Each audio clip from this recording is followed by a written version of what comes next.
Misanthropia. Case Notes on the Human Plague, Essay 1. The Ancient Diagnosis. Recognizing the Rot.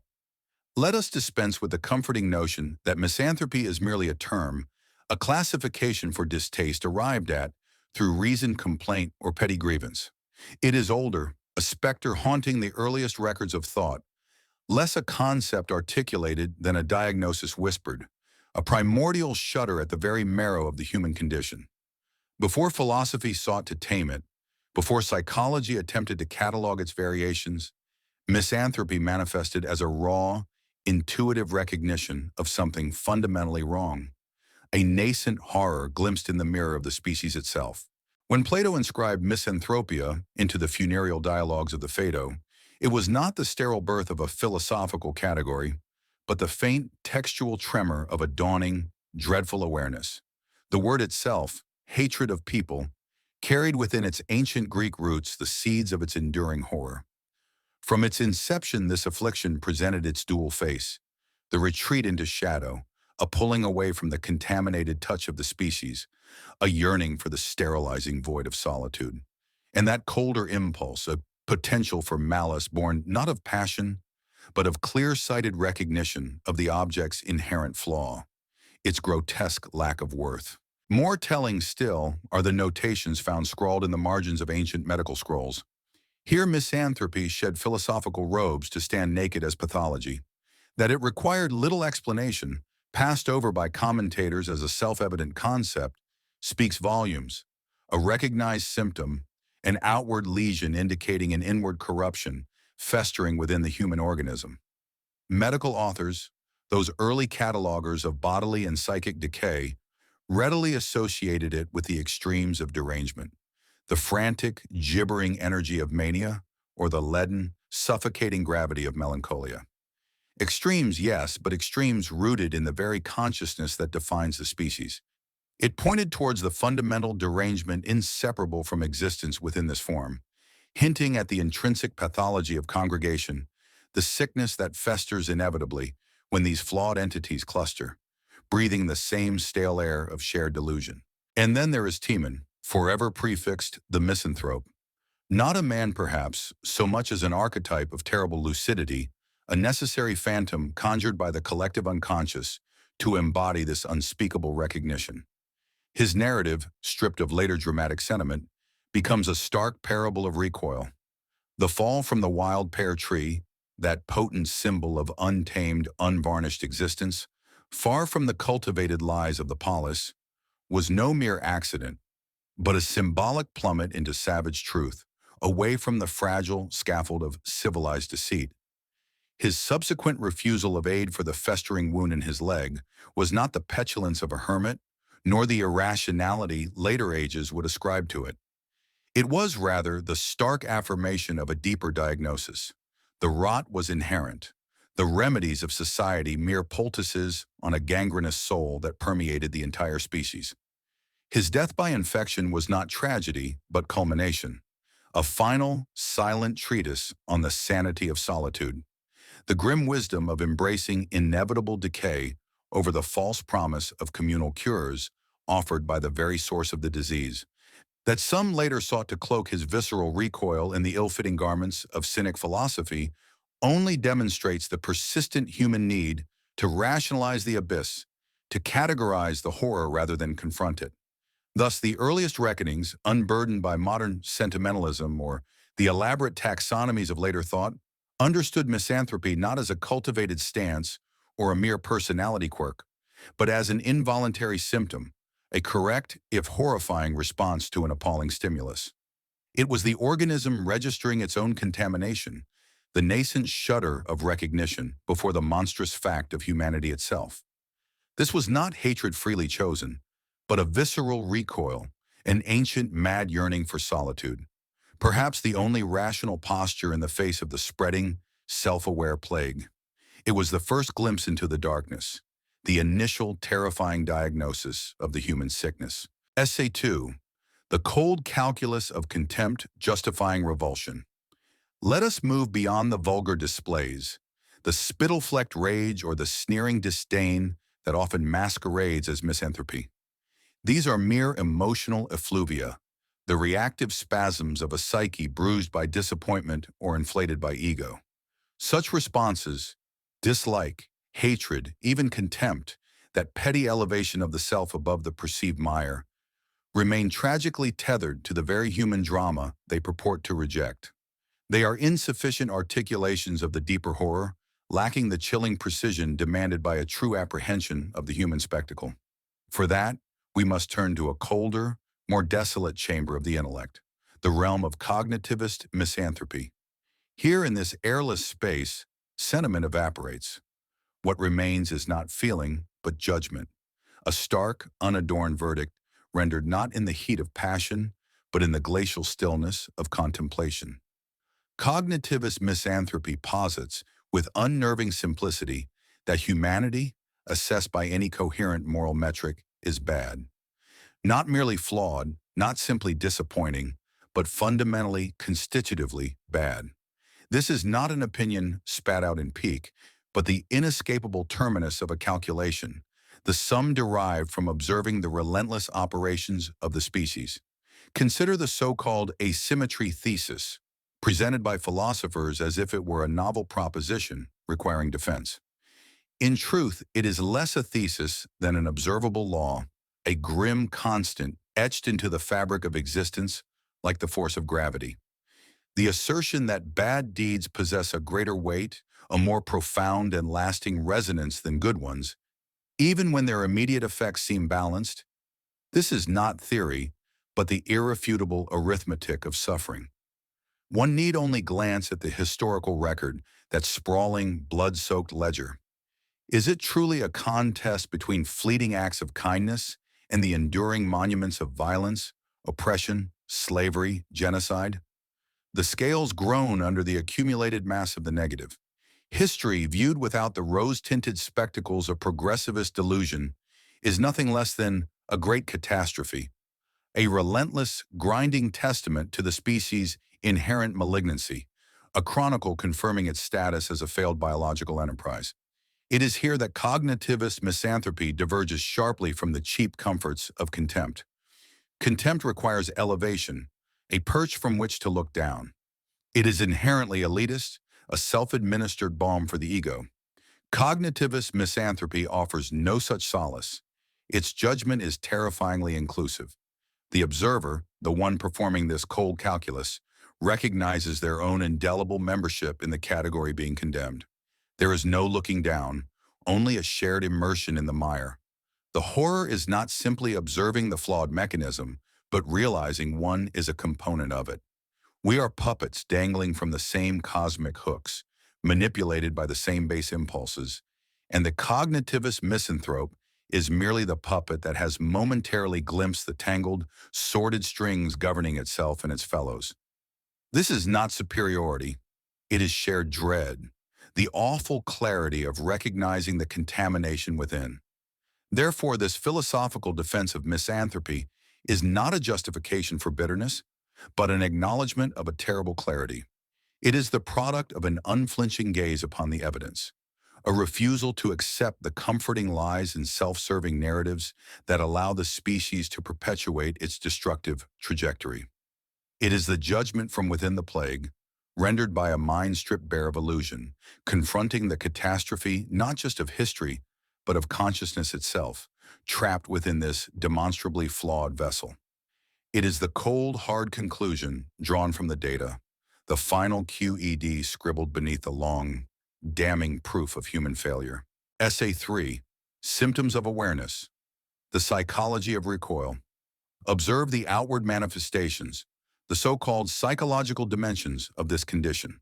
The misanthrope, we are told, withdraws. They cultivate distance, minimize contact, erect barriers against the teeming mass. Their social circles shrink to negligible cores, admitting only a select few, vetted with suspicion, into their guarded perimeter. They are characterized not by outward aggression, that messy, futile expenditure of energy, but by a pervasive avoidance, a deep-seated distrust of the species in toto. These are presented as traits, perhaps even deficits. But what if they are not deficits, but defenses?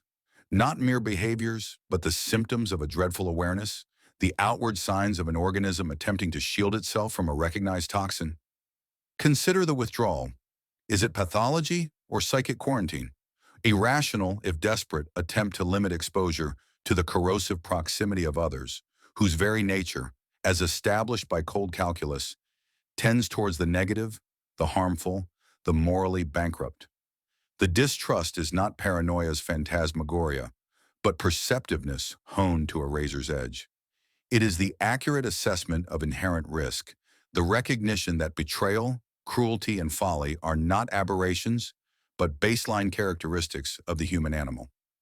The meticulously curated, minimal social circle is not a sign of deficiency, but a strategy of minimal exposure, a desperate protocol enacted to reduce the inevitable contamination that arises from interaction with the herd. Then there is the well-meaning attempt to bifurcate the phenomenon. Is it a philosophical stance, deliberately adopted after surveying the wreckage? Or is it a psychological condition, a scar tissue formed over the wounds of trauma, betrayal, rejection, violence? This distinction, debated in sterile academic chambers, ultimately collapses into meaninglessness. Whether the insight arrives via the cool corridors of abstract thought or the searing furnace of personal suffering, the destination is the same: a profound recoil from the human norm. Trauma, in this context, is not a cause of illness, but a brutal catalyst for unwanted enlightenment. It forcefully strips away the comforting illusions, the societal conditioning that masks the species' predatory core. The traumatized individual who becomes misanthropic has not broken down. They have, in a terrifying way, seen through. They have experienced firsthand the latent violence and untrustworthiness that the cognitivist misanthrope merely deduces. The psychological interpretation thus aligns perfectly with those ancient medical whispers classifying misanthropy as a symptom, not of madness, but perhaps of a terrible, unbearable sanity breaking through the consensus trance. Therefore, view these psychological markers, the withdrawal, the guardedness, the profound distrust, not as deviations from health, but as the instinctive recoiling of a sentient entity from a known poison. Self-protection emerges not merely as a feature, but as the fundamental driver, the organizing principle. It is the psyche developing antibodies against the pervasive contagion of human interaction, enacting a necessary isolation to preserve some semblance of uncontaminated awareness. Whether born of logic or lesion, the misanthropic posture is ultimately a desperate, perhaps final act of self-preservation against the inherent toxicity of the species. It is the organism registering danger and taking the only sensible precaution, stepping back from the source of the plague. Essay 4. The universal stain, culture as camouflage. Does the rot respect borders? Does the blight pause at the arbitrary lines drawn on maps, hesitate before different customs, different tongues? The evidence suggests otherwise. The human flaw, the fundamental inadequacy that justifies misanthropic recoil, appears distressingly universal. A global pandemic of flawed being resistant to the superficial inoculations of culture.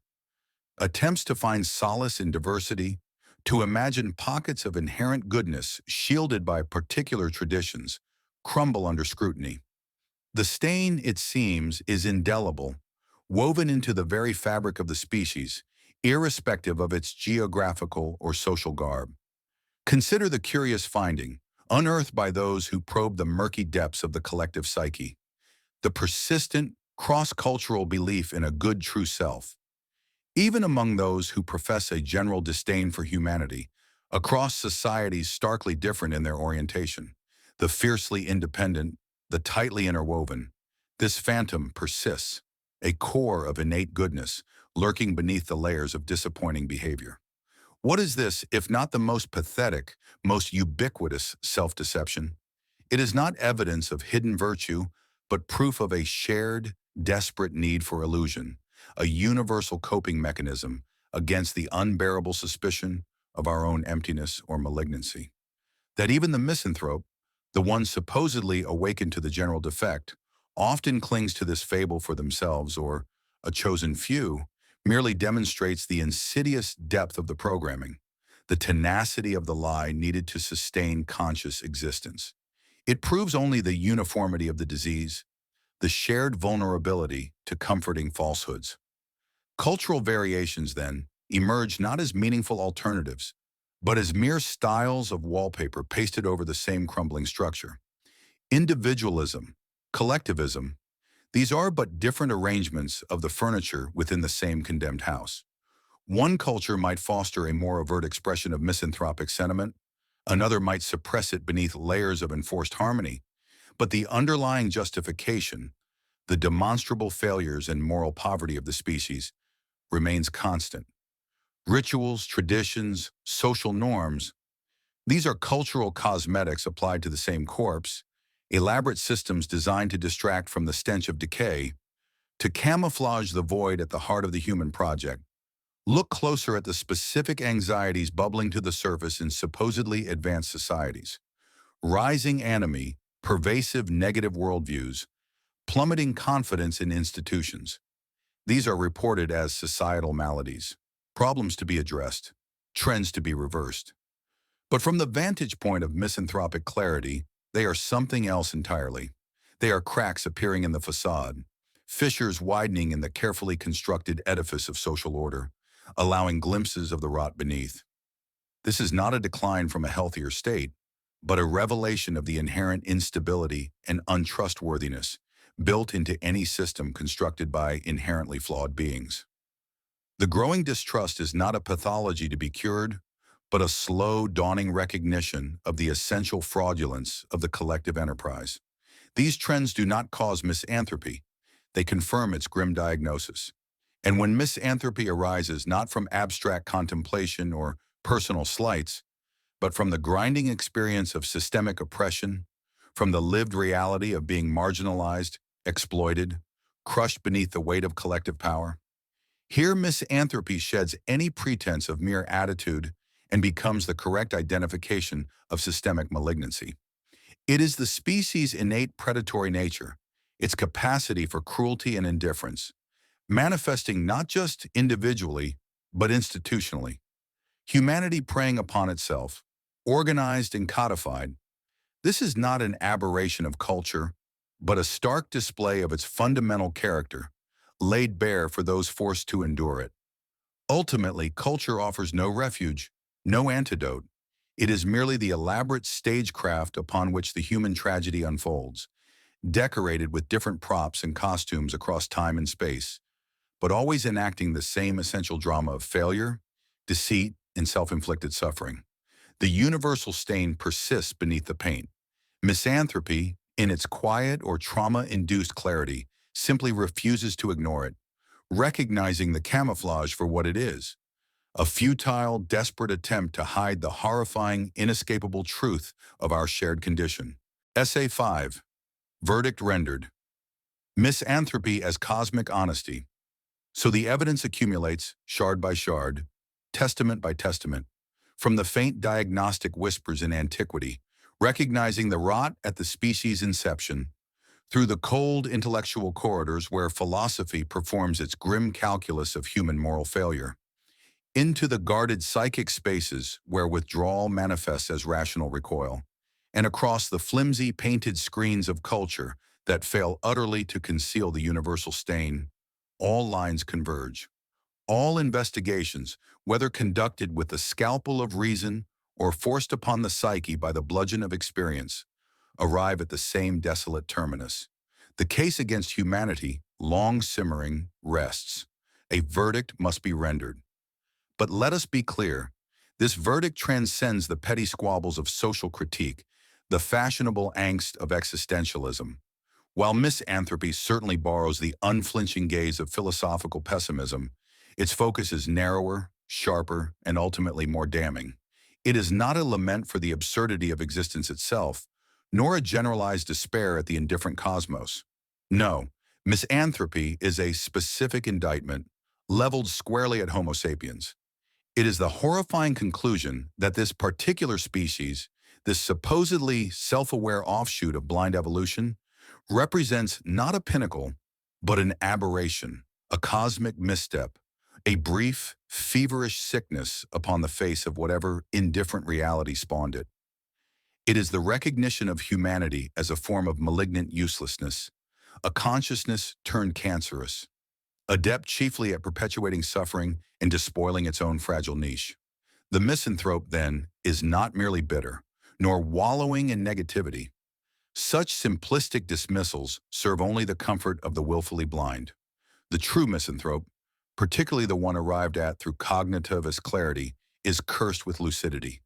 Their perspective is not a chosen disposition, but an unavoidable consequence of seeing too much, too clearly. It is the terminal honesty of one who has stared unflinchingly at the historical ledger, at the psychological mechanisms of self-deceit and cruelty, at the vast echoing emptiness behind cultural pretensions, and has refused to look away. Theirs is the burden of perceiving the great catastrophe not just as a series of unfortunate events, but as the inevitable, symptomatic outpouring of a fundamentally flawed entity. In this light, the misanthrope's withdrawal, their cultivation of solitude, ceases to appear as mere rejection or failure to cope. It becomes the ultimate affirmation of their dreadful insight. It is the quiet, deliberate act of stepping away from the contaminated collective, a refusal to participate further in the charade. It is an alignment, perhaps, with the perceived indifference of the cosmos itself, a mirroring of that vast silence in the face of the species' frantic, futile clamor. It is the sanity of quarantine elevated to an existential principle, the only rational posture when confronted with the overwhelming evidence of inherent pathology. Therefore, misanthropy, in its most profound and terrifying sense, is not a stage to be overcome, a problem to be solved, or a condition to be treated. It may well be the final station of awareness for a mind unwilling to anesthetize itself with comforting falsehoods. It is the closest one might come to viewing humanity from the cold, indifferent outside, looking in upon the failed experiment, the tragicomic spectacle of puppets convinced of their own agency, dancing their destructive patterns on a stage bound for darkness. There is no solace here, no hopeful prescription for redemption. There is only the starkness of the assessment, the quiet horror of continued observation, the verdict rendered in the chilling silence that follows the collapse of all illusions. The verdict of the void, echoed in the weary soul that has finally, irrevocably, recognized the nature of the human plague.